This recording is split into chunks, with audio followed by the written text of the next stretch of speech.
Good morning po sa inyo lahat. Isa pang baliyugto na ating daily Bible blessings. Pamagat po na ating aralin ngayong umaga ay laging handang tumulong. Laging handang tumulong.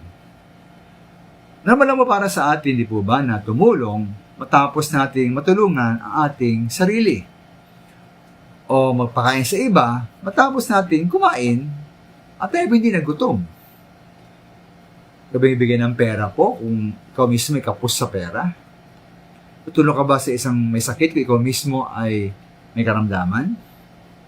Ngayon po, atin na po si Pablo sa mga Gawa 27, chapter 27. Siya pinakaranas po ng ilang araw at ilang gabing matinding hirap. Bunga ng masamang panahon sakay sa isang barko na muntik na niyang ikamatay. Ilang araw walang pagkain, at malamang wala ring tulog.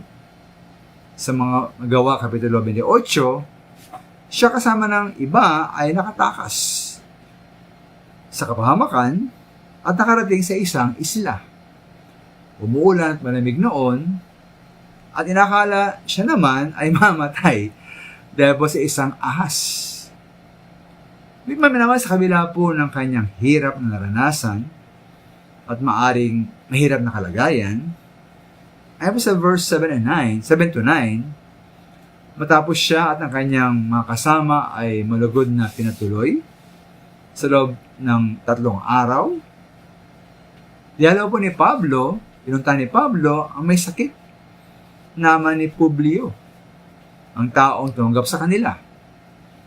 Pagkatapos malalangin, pinatong po ni Pablo ang kanyang kamay sa may sakit, at siya po ay gumaling.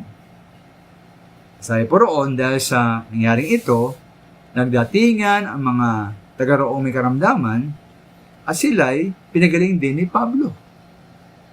Kasi minamahal, ginamit po ni Pablo ang anumang pagkakataong maglingkod at maging pagkapala.